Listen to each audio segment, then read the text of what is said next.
Much. Senator from South Carolina.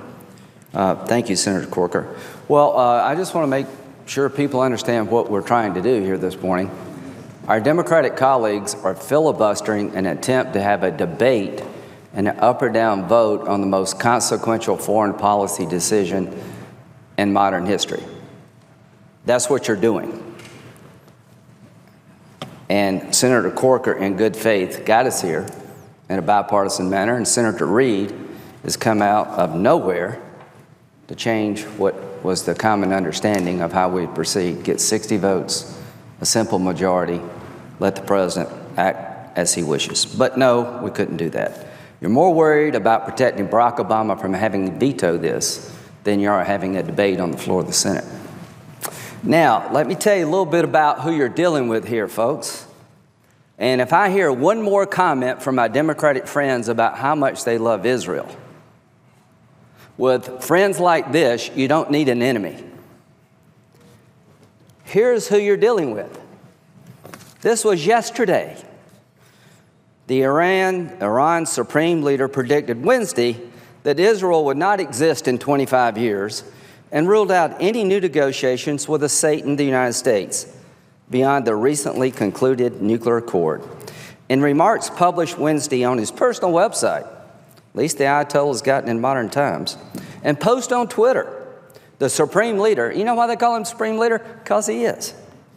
Ayatollah Khomeini responded to what he said were claims that Israel would be safe for that period. Where did those claims come from? It came from this administration, my colleagues on the other side. You're telling everybody in the world that this is the best deal for Israel. Guess what? Nobody in Israel agrees with you who's in the current government. It's just not Bibi. Everybody who is in the current coalition government understands this is not a good deal for Israel. Why don't you listen to them? You want it to be a good deal for Israel. Well, it's not. And you wanting it doesn't change it. So let's finish what he said. The Ayatollah responded to what he said were claims that Israel would be safe for that period under the nuclear agreement reached in July. After nuclear negotiations, the Zionist regime said they will not be worried about Iran in the next 25 years. After nuclear negotiations, the Zionist regime said they will not be worried about Iran in the next 25 years. Israel didn't say that. People over here said that. Ayatollah wrote, I am telling you first, you will not be around in 25 years. And God willing, there will be no Zionist regime in 25 years. Second, during this period, the spirit of fighting, heroism, and jihad will keep you worried every moment. Clearly, somebody who is on the course of change. Somebody we should give $100 billion to, create a pathway to a nuclear bomb in 15 years, let him buy more weapons in 5 years, and build an intercontinental ballistic missile in 8 years. Clearly, this is the man that is changed course, and you have empowered. At least Chamberlain can say Hitler lied. At least Chamberlain can say, I negotiated with the Fuhrer and he told me to my face, if you give me this, I'm done. Well, we all know that Chamberlain was a chump and Hitler actually meant what he said when he wrote a book. The question is, does this man mean what he says when he tweets yesterday? The ink is not dry on the deal. The one thing you can say about the old Ayatollah, who is crazy, who's a religious Nazi, at least he's honest. He doesn't want you to be confused as you vote as to what he wants to do to your friend Israel. See, he doesn't want you to mistake what this deal means to him. You obviously writing him off. You obviously believe he doesn't mean it. I guess he has a polling problem in Iran. He's got to get his numbers up. He needs to say these things because he doesn't mean it, but he's got to keep his people happy because they like hearing this stuff. All I can tell you, his people tried to rise up against him in 2009, and our president sat on the sidelines and didn't do a damn thing. The biggest moment for change in Iran came in 2009 when young people and women took to the streets demanding a fair election that was stolen from them by the Ayatollah, and his response was to beat them, shoot them, put them in jail, and torture them. This is the guy that you're going to give $100 billion to, a clear pathway to a bomb. He doesn't even have to cheat to get there. and buy more weapons to attack us. At least Chamberlain lied. This man is telling you what he's going to do as of yesterday. And between these time the negotiations have started to now, has he shown us a little leg about real change? During the negotiations, he has toppled 4 Arab capitals. During the negotiations, he supported the Houthis in Yemen, who destroyed a pro-American government, and we've lost eyes and ears on al-Qaeda in the Arabian Peninsula, Sunni extremist groups who attacked Paris and will attack us. During the negotiations, they have done anything but be moderate. I cannot believe that you don't believe him. I cannot believe you made the biggest miscalculation in modern history by empowering a religious fanatic with the ability to attack our nation, destroy our friends in Israel, and keep the Mideast on fire for 15 years. What are y'all thinking over there? All I can say is that the last 9/11, 3,000 of us died because they couldn't get weapons to kill 3 men of us. If you let this deal go forward, before too long, the most radical regime on the planet will have the most lethal weapons available to mankind. They will share that technology with terrorists, and it will come here. And why do they need an ICBM, folks? What are they going to do with it? They're not going to send people to space. What are you thinking? What are y'all thinking over there? You're taking the most radical regime on the planet, a theocracy. This is not a democracy. The moderates were shot down in the streets. They were begging, are you with us or are you with him, President Obama? President Obama's absolutely the most poor champion of freedom and the weakest opponent of evil in history. Evil is flourishing on his watch. President Obama said you'd have to be crazy not to support this deal. Let's walk through whether or not we should follow his advice about radical Islam. This is the president who was told to leave troops in Iraq to make sure our gains would be maintained, and he pulled everybody out because he wanted to get to zero. He turned down every commander's advice to get to zero because he made a campaign promise. This is the president that was told by his entire national security team 3 years ago, establish a no-fly zone and help the Free Syrian Army because Assad's on the ropes at a time when it would have mattered when there was a Free Syrian Army to help and Assad was about to fall. Obama said, no thanks. This is the president who drew a red line against Assad after he backed off and said, if you use chemical weapons and you cross that red line, you'll pay a price. Here's the facts. Assad's going to be in power and Obama's going to be gone. The last guy standing is going to be Assad. So all I can tell you is that this is the man who said, don't worry about ISIL, they're the JV team. I killed bin Laden, al-Qaeda's decimated. At what point in time do you realize that President Obama has no idea what he's talking about?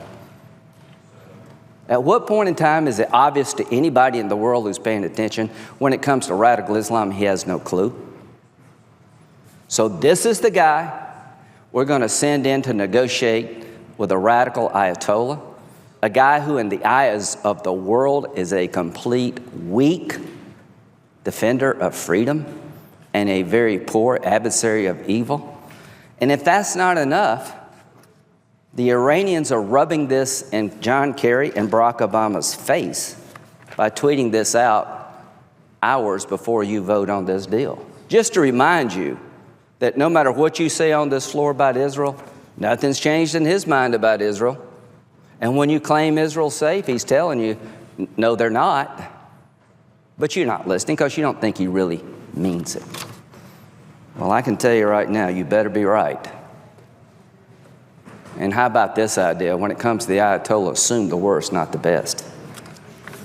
And to our friends in Russia, John Kerry said one of the big benefits of this deal is that we'll bring Russia in, and Iran will be a better partner in the Mideast, and we'll have a major breakthrough where Iran begins to help us with problems like Syria. Well, here's Russia's response before you vote. They're sending Russian troops maybe fighter planes, into Syria to prop up Assad before you vote. Taking everything John Kerry said about what would happen if you do this deal and rubbing it in his face. Tell me how you fix Syria with Assad in power. What the Russians are doing are ensuring that he will stay in power now longer. And the longer he stays in power, the more refugees the world will have to deal with, and the more hell on earth will occur in Syria. The Syrian people want two things. They want to destroy ISIL, and they want Assad gone because he's destroyed their families. So Secretary Kerry, how well is this working with this new engagement of Iran and Russia? Things are really changing. Look at the tweet yesterday. What are you going to tell the American people this means? Interpret the Ayatollah for me. This is just all talk. He has to say these things. He doesn't get elected. He doesn't have to worry about the next election. He says these things because he believes it. He's a religious fanatic compelled by his version of Islam to destroy everything in his religion that he doesn't agree with, to destroy the one and only Jewish state and attack democracies like ours, and you're giving him more to do that with. This is over time a death sentence for Israel if it's not changed. And if I had $100 billion to negotiate with, for God's sakes, could I get 4 people out of jail? I could get people out of jail here with $100 billion. Who's negotiating with Iran? This idea we're going to separate all of their bad behavior from the nuclear program was the biggest miscalculation in modern foreign policy history. To suggest that we don't need to look at Iran as a whole unit, that we're going to ignore the fact that they have 4 hostages, U.S. personnel held in sham trials, a Washington Post reporter, that they're the largest state sponsor of terrorism, they destabilize the region, they have driven our friends out of Yemen, they're supporting Hezbollah, who's a mortal enemy of Israel, who've taken over the Lebanese government. We're not going to worry about all that. What do you think they're going to do with the $100 billion? Do you really think they're going to build roads and bridges? The best indication of the next 15 years is the last 35. When you separated their nuclear ambitions from their destructive behavior, giving them access to more weapons and the $100 billion, you made a huge mistake because you're damning the Mideast to holy hell for the next 15 years. And you're giving the largest state sponsor of terrorism more money and more weapons to attack us. And you couldn't get 4 people out of jail.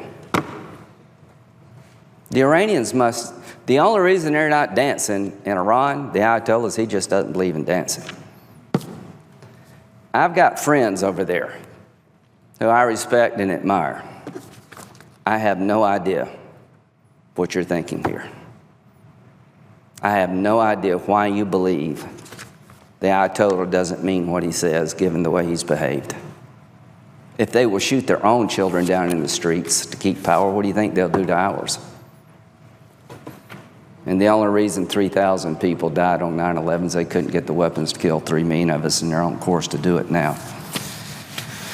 I've never been more disappointed in the body than I am today. A body known to be the most deliberative body in democracy in the history of the world. And you won't let us have a vote. You won't let us have a debate. And please stop saying this deal makes Israel safer. That's cruel. And your response to this deal is to give them more weapons because you know they're not safer. I find it a bit odd that in response to this deal, we're selling the Arabs every kind of weapon known to man. We're promising Israel every kind of weapon we've got. If you really thought this was such a good deal, why do you have to arm everybody who's in the crosshairs of the Ayatollah?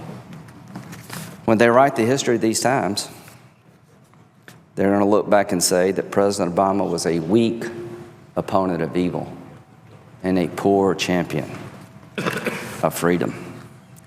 They're going to look and say that the United States Senate